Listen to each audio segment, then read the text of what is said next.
Dear students and learners, welcome back to my lecture series on this YouTube channel English Mania.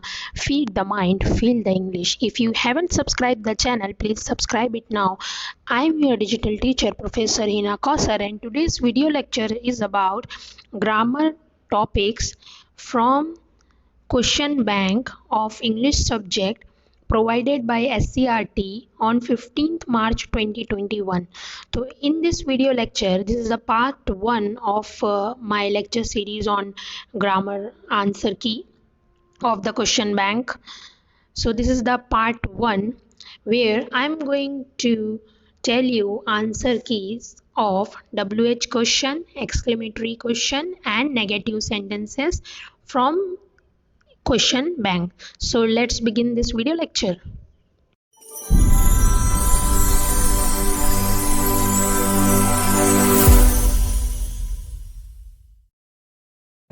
Let's start with framing a WH question. So the question is, choose correct alternative to frame a WH question to get the underlined answer. First question is, some thugs tried to snatch her gold chain. देखिए WH question frame करने का या सबसे important rule ये है कि आपका answer जो है वो क्वेश्चन का अंडरलाइन वर्ड आना चाहिए, चाहे वो एक वर्ड हो, दो वर्ड हो या आधा पूरा सेंटेंस ना क्यों ना हो, आपका आंसर जो है अंडरलाइन वर्ड पे बनेगा। देखिए इसका जो आंसर बनेगा वो है हर गोल्ड चेन। हर गोल्ड चेन से आपको क्वेश्चन बनाना है, तो यहाँ पे कुछ आपको ऑल्टरनेटिव दिए हैं, तो ऑब्वियसली यहाँ पे व्हाट से स्टार्ट होगा। व्हाट से स्टार्ट होने के बाद में आप हमेशा WH क्वेश्चन बनाते वक्त सेकेंड रूल याद रखिए कि आपको WH वर्ड के बाद में हेल्पिंग वर्ब लगाना है। अगर आपके सेंटेंस में हेल्पिंग वर्ब ऑलरेडी दिया हुआ है तो आप WH वर्ड के बाद तुरंत वो हेल्पिंग वर्ब को लगा दीजिए, जैसे कि सेकेंड क्वेश्चन में आपको दिख रहा होगा। लेकिन जो हमारा फर्स्ट क्वेश्चन है जिसमें हेल्पिंग वर्ब नहीं है, तो हेल्पिंग वर्ब उस क्वेश्चन के वर्ब के अकॉर्डिंग लगेगा। तो हमारा जो क्वेश्चन है, some thugs tried to snatch, what तो आएगा इसमें, लेकिन ट्राइड जो है वो वर्ब है और वर्ब जो है वो सेकेंड फॉर्म में है। इसका मतलब ये है कि वर्ब जब सेकेंड फॉर्म में होगा तो डिड लगेगा, अगर फर्स्ट फॉर्म में रहता तो डू लगता, अगर फिफ्थ फॉर्म में रहता तो डज लगता। तो क्वेश्चन कुछ इस टाइप से बनेगा कि what did some thugs try to snatch question mark. अब अगर कोई स्टूडेंट ये सोचता है कि बी वाला option is the correct one, तो वो गलत होगा, क्योंकि इसमें लिखा है what did some thugs try to snatch. यहाँ पे ट्राइड भी आ गया, ट्राइड नहीं आएगा क्योंकि डिड ऑलरेडी लग चुका है। So D is the right answer. D वाला क्वेश्चन, डी वाला जो ऑप्शन है, what did some thugs try to snatch question mark, ये वाला करेक्ट ऑप्शन है। नेक्स्ट क्वेश्चन देखते हैं। Arunima was restrained as a mountaineer. What से क्वेश्चन बनेगा, मैंने जस्ट आपको एक रूल बताया कि व्हाट के तुरंत बाद आपको हेल्पिंग वर्ब लगाना है, WH वर्ड के तुरंत बाद आपको हेल्पिंग वर्ब लगाना है। क्वेश्चन में हेल्पिंग वर्ब है वॉज, तो वॉज लगेगा व्हाट के बाद में और पूरा सेंटेंस एज इट इज आएगा। What was Arunima restrained as. अब इसमें आप ऑप्शन देखोगे तो first option is the correct one, क्योंकि जो बी वाला ऑप्शन अगर आप देखोगे, what was Arunima restrained as नहीं दिया हुआ है, व्हाट डिड नहीं आएगा क्योंकि ऑलरेडी वॉज दिया हुआ है। जब आपको क्वेश्चन में हेल्पिंग वर्ब दिया हुआ है तो आपको लगाने की ज़रूरत नहीं है, जब नहीं दिया हुआ है तब आपको लगाना है। थर्ड वाला ऑप्शन भी रॉन्ग है क्योंकि व्हाट डिड है। फोर्थ वाला option what was restaurant Arunima, ऐसे नहीं आएगा। आपने हेल्पिंग वर्ब लगाए हो WH वर्ड के बाद में, उसके बाद सेंटेंस जैसा है वैसा ही रहेगा, आपको उसमें कुछ चेंजेस करने की ज़रूरत नहीं है। थर्ड क्वेश्चन देखते हैं। An exceptional battle had begun inside the train on the move. Again where से स्टार्ट होगा ये क्वेश्चन, वेयर के बाद में आप तुरंत लगा दीजिए हेल्पिंग वर्ब। हेल्पिंग वर्ब भी आपको दिया हुआ है, हैड जो है इस सेंटेंस में हेल्पिंग वर्ब है। क्वेश्चन आपका बनेगा वेयर हैड। ओके, तो वेयर हैड के बाद में क्वेश्चन जितना बचा आप उतना लिख दीजिए अंडरलाइन वर्ड को छोड़ के। आंसर बनेगा where had an exceptional battle begun on the move. Okay, तो ए वाला जो आंसर है वो करेक्ट है, ए वाला ऑप्शन। बी करेक्ट इसलिए नहीं है, where had an exceptional battle on the move begun, इसके बाद में तो उसने चेंज कर दिया, बिगन को बाद में ला दिया, मूव को पहले कर दिया, इसलिए ये रॉन्ग है। थर्ड वाला where an exceptional battle begin हो गया, ये भी गलत है। Where an exceptional battle had begun on the move, तो ये भी रॉन्ग है ऑप्शन। तो ए वाला जो है वो करेक्ट है, वेयर हैड लगाया आपने। अब लास्ट वाला ऑप्शन क्यों नहीं है, क्योंकि हैड उसमें लगा नहीं है, तुरंत WH के बाद में आपको हैड लगाना है या हेल्पिंग वर्ब लगाना है। Let's see fourth question. With the help of the technology, I started responding the treatment. How से start होगा? Helping verb अगर आप देखो तो आपको helping verb नज़र नहीं आता है इसमें। अगर आप verb को ढूंढोगे तो आपको started जो है वो verb दिखेगा, started जो है वो second form में है, इसलिए did लगेगा। तो how did इतना होगा। हाउ डिड आपने लिखा, उसके बाद में आपने जितना सेंटेंस आपका बचा है अंडरलाइन वर्ड को छोड़ के वो लिख दिया। हाउ डिड आई, अब जिसको लगता है स्टार्टेड होगा तो वो गलत है, क्योंकि आपने स्टार्टेड में से ही डिड निकाले हों, तो वो स्टार्टेड जो है वो स्टार्ट V1 में चला जाएगा, वर्ब के फर्स्ट फॉर्म में चला जाएगा। तो क्वेश्चन कुछ इस प्रकार से बनेगा कि how did I start responding the treatment question mark. तो इसमें डी वाला जो ऑप्शन है वो करेक्ट है। अब इसमें फर्स्ट वाला क्यों करेक्ट नहीं है, हाउ आई स्टार्टेड, इसमें हेल्पिंग वर्ब नहीं है। How did I started, how did भी है और स्टार्टेड भी है, इसलिए रॉन्ग है। हाउ आई स्टार्ट ये भी रॉन्ग है, D is the correct option. Next question is fifth question, Ishita invites my family members on my birthday for celebration. तो यहाँ व्हेन से स्टार्ट होगा, अंडरलाइन वर्ड जो है वो आंसर आना चाहिए। व्हेन के बाद में आपको हेल्पिंग वर्ब लगाना है, हेल्पिंग वर्ब यहाँ पे नहीं है। यहाँ पे इनवाइट्स जो है वो वर्ब है, इनवाइट्स जो है वो वर्ब का फिफ्थ फॉर्म है।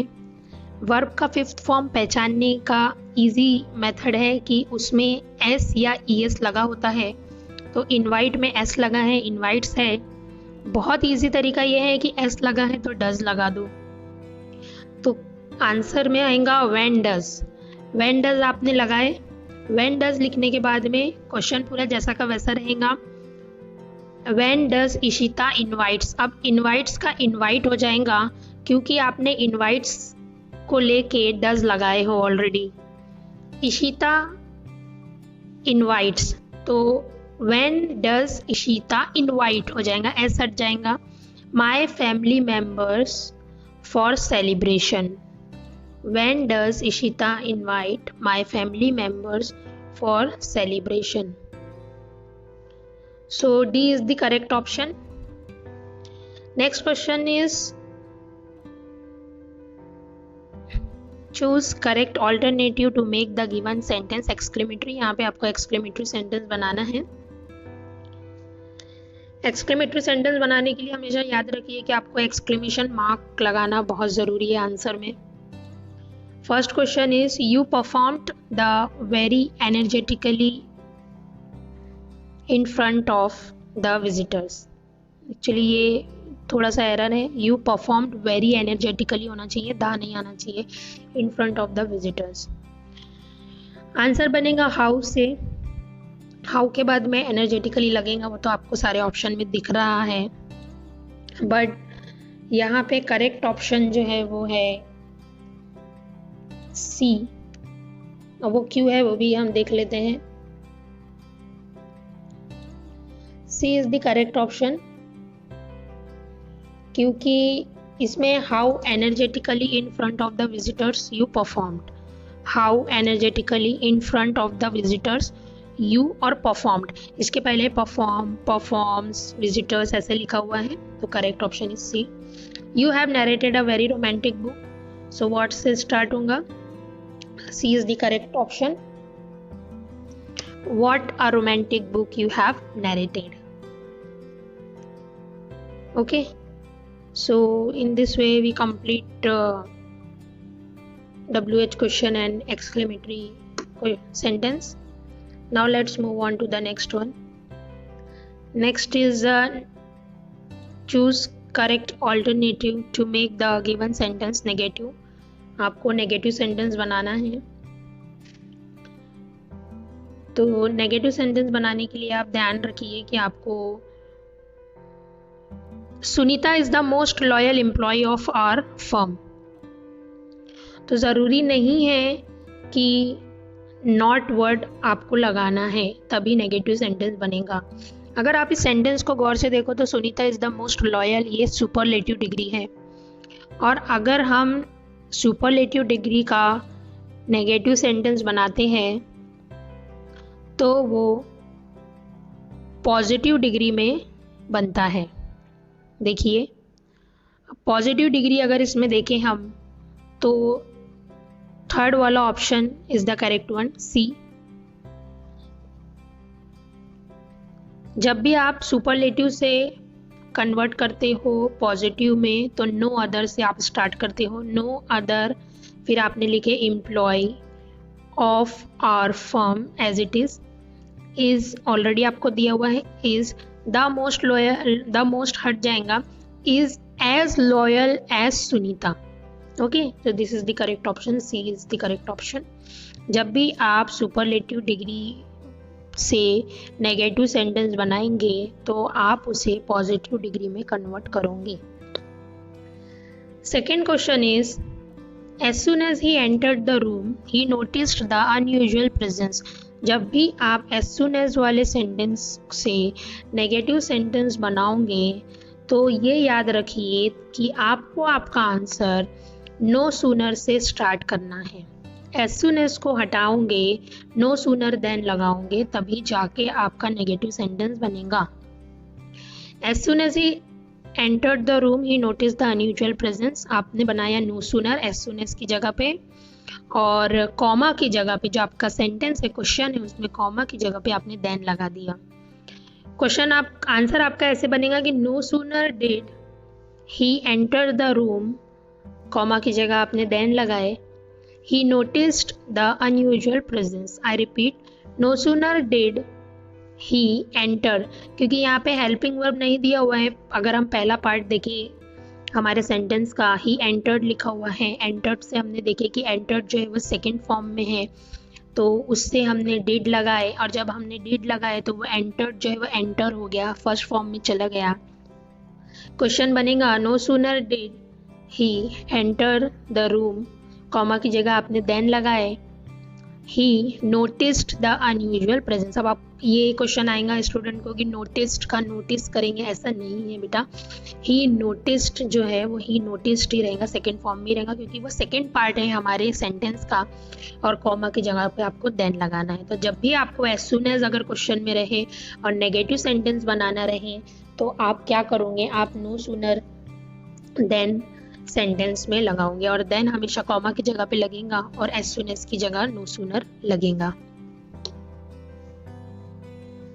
So thank you so much for watching this video. If you have any question related to this particular video lecture, you can ask me in the comment box of this video.